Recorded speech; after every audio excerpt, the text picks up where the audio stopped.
Here we discuss about second problem in partial fraction method. Find L inverse of 1 minus s by s plus 1 s square plus 4s plus 13. So L inverse value கொடுத்திருக்காங்க. இங்க இருக்க ஃபங்க்ஷனை f of s எடுத்துக்கிறேன். So f of s is equal to 1 minus s by s plus 1 s square plus 4s plus 13. இதுக்கு முன்னாடி பார்த்த problem s into s plus 1 s plus 2 டைரெக்டாக individual ஃபங்க்ஷனாக கொடுத்துருந்தாங்க. இதில் ஒரு ஃபங்க்ஷன் தனியாக இருக்குது, இன்னொரு ஃபங்க்ஷன் குவாட்ரட்டிக் ஃபார்மாக இருக்குது. இந்த குவாட்ரட்டிக் ஃபங்க்ஷனை ரெடியூஸ் பண்ணவும் முடியாது, இதை இப்படியே தான் வச்சு போடணும்.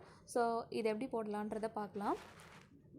1 minus s by s plus 1 s square plus 4s plus 13 which is equal to a by s plus 1. இந்த ஃபர்ஸ்ட் டேர்ம் அப்படியே எழுதியாச்சு. ப்ளஸ் செகண்ட் டேர்ம் குவாட்ரட்டிக் ஃபார்மில் இருக்குது. ஸோ குவாட்ரட்டிக் ஃபார்மில் இருந்துச்சு அப்படின்னா பார்ஷியல் ஃப்ராக்ஷன் எடுக்கும்போது ரெண்டு கான்ஸ்டன்ட் யூஸ் பண்ணி எழுதணும். bs plus C, b into இங்கே என்ன வேரியபிள் s இருக்கோ அந்த வேரியபிள் வரணும், plus C divided by s square plus 4s plus 13. So quadratic ஃபார்மில் வந்தாலே நியூமரேட்டரில் ரெண்டு கான்ஸ்டன்ட் வச்சு எழுதணும். நெக்ஸ்ட்டு கிராஸ் மல்டிப்ளை பண்ணிவிட்டு டினாமினேட்டர் கேன்சல் ஆகிடும், நியூமரேட்டரை மட்டும் ஈக்குவேட் பண்ணி எழுதிக்கலாம். ஸோ கிராஸ் மல்டிப்ளை பண்ணும்போது a into S square plus 4s plus 13 வரும், plus PS plus C into S plus 1ன்றது வரும். அப்போது 1 minus s is equal to a into S square plus 4s plus 13 plus PS plus C into S plus 1 ரெண்டு term கிடச்சிடும்.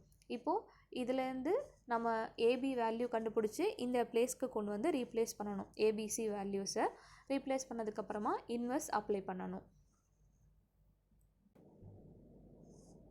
இப்போது 1 minus s is equal to a into s square plus 4s plus 13 plus bs plus c into s plus 1 இருக்குது. First simple term cancel பண்ணிடலாம். So s plus 1 இருக்குது. So அது என்ன பண்ணிக்கிறோம் அப்படின்னா s minus 1ன்றதை எடுத்துக்கிறோம். ஏன்னா இந்த இடத்துல s plus 1 இருக்குது, ஆப்போசிட் சைனில் எடுத்துக்கணும். So s is equal to minus 1.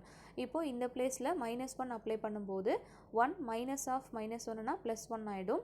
அப்போது 1 plus 1 which is equal to a into இந்த இடத்துல மைனஸ் 1 அப்ளை பண்ணும்போது மைனஸ் 1 ஸ்கொயர், அப்போ ப்ளஸ் 1 கிடச்சிடும். அடுத்தது 4s, இந்த இடத்துல மைனஸ் 1 அப்ளை பண்ணும்போது மைனஸ் 4 ப்ளஸ் 13 அப்படியே தான் இருக்கும். அடுத்தது இந்த இடத்துல மைனஸ் 1 அப்ளை பண்ணும்போது ஃபுல் டேர்ம் 0 ஆகிடும். ஏன்னா மைனஸ் 1 ப்ளஸ் 1 0, அப்போ ஃபுல் டேர்மும் 0 ஆகிடும். So 1 + 1 is equal to a into 1 minus 4 plus 13 மட்டும் இருக்குது. இதை சால்வ் பண்ணும்போது 10 கிடச்சிருது. ஸோ 10 அதர் சைட் கொண்டு போனோம் அப்படின்னா a is equal to 2/10, that is 1/5. அடுத்தது s is equal to 0 apply பண்ணுறோம். இதில் s is equal to 0 apply பண்ணும்போது இந்த b டேர்ம் 0 ஆகிடும். a வேல்யூ ஆல்ரெடி நம்ம கண்டுபிடிச்சாச்சு, அதை சப்ஸ்டியூட் பண்ணோம் அப்படின்னா சியோட ஆன்சர் என்னன்றதை தெரிஞ்சிடும். So s is equal to 0 apply பண்ணுறோம். இங்கே s is equal to 0 apply பண்ணும்போது 1 minus 0, அப்போ 1 தான் கிடைக்கும். அடுத்தது இங்கே 0 அப்ளை பண்ணும்போது ஃபஸ்ட்டு ரெண்டு டேர்ம் வராது, 13 அப்படியே தான் இருக்கும். ஸோ a இன்ட்டு 13 ப்ளஸ் இங்கே 0 அப்ளை பண்ணும்போது இந்த டேர்ம் 0 ஆகிடும். ஸோ 0 + 1ன்றது 1 மட்டும்தான், அப்போ c இன்ட்டு 1 மட்டும்தான் இருக்கும். 1 is equal to 13 divided by 5. ஏவோட வேல்யூவை ரீப்ளேஸ் பண்ணியாச்சு, 1/5 இருக்குது. அப்போது 13 divided by 5 plus c. So c மட்டும்தான் நமக்கு வேணும். So c is equal to இந்த 13/5 அதர் சைடு கொண்டு போகிறோம். அப்போ 1 minus of 13/5. இதை சால்வ் பண்ணும்போது எல்சிஎம் எடுத்தோன்னா 5 minus 13 whole divided by 5னு கிடைக்கும். ஸோ 5 minus 13னா 8 தான் வரும். ஸோ -8/5ன்றது சியோட வேல்யூ. இப்போது இதுக்கப்புறம் நம்பர்ஸ் அப்ளை பண்ண முடியாது. ஏன் அப்படின்னா இங்கே இருக்கிற நம்பருக்கும் அப்ளை பண்ணியாச்சு, இங்கே எஸ்ஸுக்கு பதிலாக 0வும் அப்ளை பண்ணியாச்சு.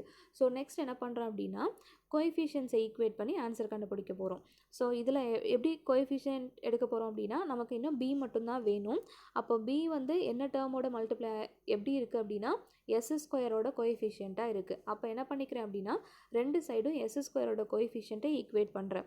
அப்போது இங்கே s ஸ்கொயர் டேர்மே கிடையாது, அதனால் லெஃப்ட் சைடில் 0 ஆகிடும். ரைட் சைடில் பார்த்தோம் அப்படின்னா இங்கே a இன்ட்டு s ஸ்கொயர்னு வரும். அப்போது s ஸ்கொயரோட கோஎஃபிஷியன்ட் a, அதனால் இந்த a எடுத்துக்கிறேன். இங்கே b, c வராது, ஏன்னா சியோட மல்டிப்ளை பண்ணும்போது எஸ்ஸோட கோஎஃபிஷியன்ட் பார்க்கும்போது தான் c வரும். எஸ் ஸ்கொயர் பார்க்கும்போது ஏவும் பியும் மட்டும்தான் வரும். அப்போது a + b is equal to 0ன்னு கிடச்சிருக்கு. அப்போ b is equal to ஏவை அதர் சைட் கொண்டு போகும்போது -aவாக மாறிடும். இப்போ ஏவோட வேல்யூ ஆல்ரெடி நம்ம 1/5 கண்டுபிடிச்சிருக்கோம். அந்த வேல்யூவை இங்கே ரீப்ளேஸ் பண்ணும்போது b is equal to -1/5ன்னு கிடச்சிருக்கு. இப்போது ஏபிசி 3 வேல்யூ கண்டுபிடிச்சாச்சு. இப்போ இந்த 3 வேல்யூ கொண்டு போயிட்டு அங்கே ரீப்ளேஸ் பண்ண போகிறோம். ஸோ இப்போ வேல்யூவை ரீப்ளேஸ் பண்ணுறோம். 1 - s by s plus 1 s square plus 4s plus 13 which is equal to a by s plus 1 இருந்தது. நம்ம ஏவோட வேல்யூ 1/5 கண்டுபிடிச்சிருக்கோம். So 1/5 s plus 1. அடுத்தது b s plus cன்னு இருந்தது. ஸோ பியோட வேல்யூ -1/5 s plus cயோட value -8/5 divided by s square plus 4s plus 13. இப்போ next இதில் 1/5 கான்ஸ்டன்ட்டு, அதனால் தனியாக எழுதிக்கிறேன். So 1/5 into 1/s plus 1. இப்போது இதுலேயும் -1/5 இருக்குது, இதுலேயும் -1/5 இருக்குது.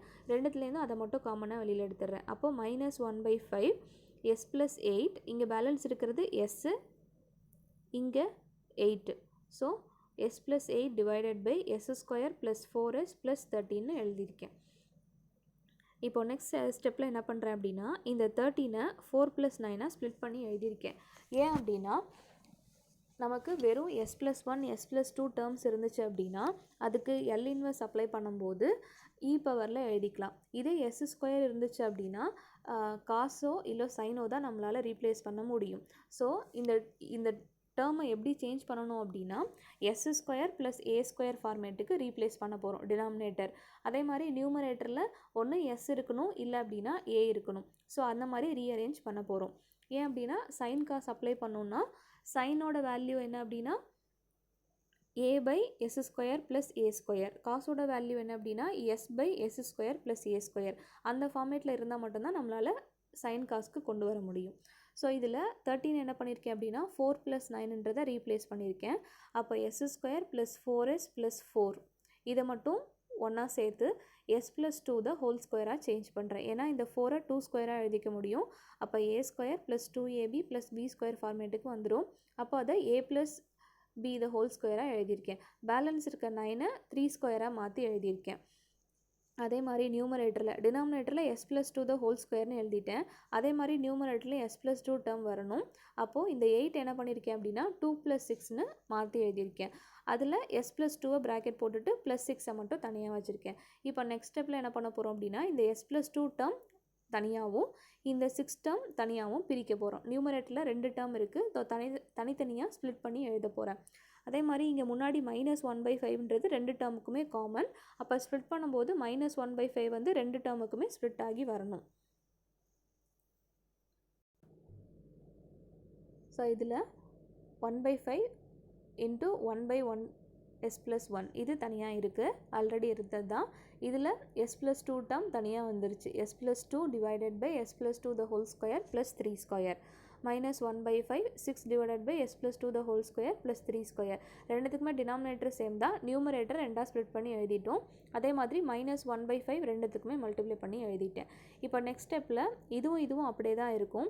இதில் மட்டும் என்ன பண்ணியிருக்கேன் அப்படின்னா இந்த 6 2 × 3 சேஞ்ச் பண்ணி எழுதியிருக்கேன். ஏன் அப்படின்னா டினாமினேட்டரில் 3 ஸ்கொயர் இருக்குது. மேலே s இருந்துச்சு அப்படின்னா ஓகே, எஸ் இல்லை அப்படின்னா கான்ஸ்டன்ட் இருக்கணும், ஏதாவது ஒன்று இருக்கணும். அப்போ தான் சைன் காஸ் அப்ளை பண்ண முடியும். இங்கே எஸ்ஸை நம்மளால் கொண்டு வர முடியாது. ஆல்ரெடி இங்கே இருக்கிற கான்ஸ்டன்ட்டை நான் ரீஅரேஞ்ச் பண்ணி எழுதிக்கிறேன். ஸோ இந்த 6க்கு பதிலாக 2 × 3ன்னு எழுதுகிறேன்.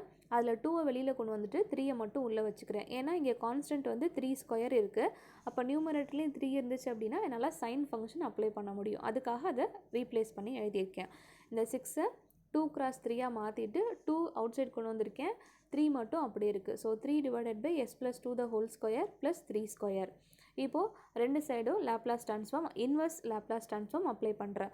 So L inverse of 1 - s divided by s plus 1 into s square plus 4s plus 13 which is equal to 1/5 L inverse. இதுக்கு L inverse minus 1/5 L inverse of இந்த டேர்ம்.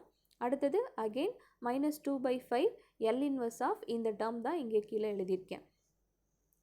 இப்போது நெக்ஸ்ட்டு இன்வெர்ஸை அப்ளை பண்ணலாம் உள்ள. So L inverse of 1 minus 5 divided by s plus 1 into s square plus 4s plus 13 which is equal to L inverse term தான் இது.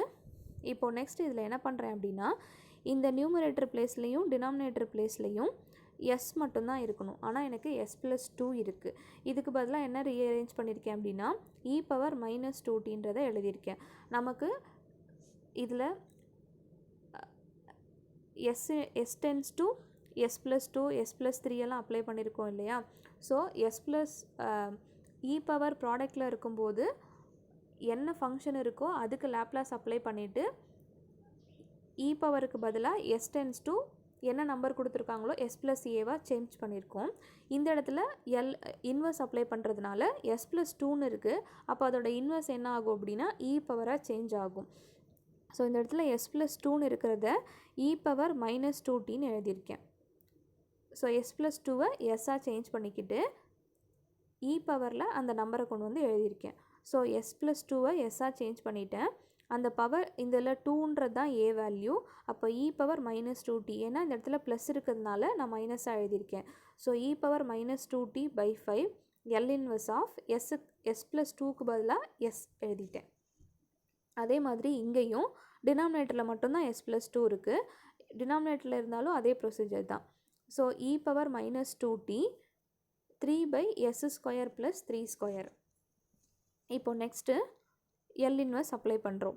L inverse apply பண்ணோம் அப்படின்னா இப்போ நியூமரேட்டரில் எஸ் இருக்குது, divided by s square plus 3 ஸ்கொயர்னு இருக்குது. நியூமரேட்டரில் எஸ் இருந்தாலே அது காஸ் தான். இங்கே இருக்கிற ஏவோட வேல்யூ 3, அப்போ காஸ் 3tன்னு வரும். அடுத்தது இங்கே பார்த்தோம் அப்படின்னா எல் இன்வர்ஸ் ஆஃப் 3 பை, இங்கே வந்து கான்ஸ்டன்ட் இருக்குது. கான்ஸ்டன்ட் இருந்தாலே சைன் ஃபங்க்ஷன் தான். அப்போது சைன் 3tன்னு எழுதுகிறோம். So 1 by 5 e power minus t minus e power minus 2t by 5 cos 3t minus 2 into e power minus 2t by 5 sine 3t. இது எல்லாத்துலேருந்தும் 1 by 5 காமனாக இருக்கிறதுனால 1 பை 5 காமனாக எழுதிட்டு சொல்யூஷன் என்னன்றதை எழுதியிருக்கோம்.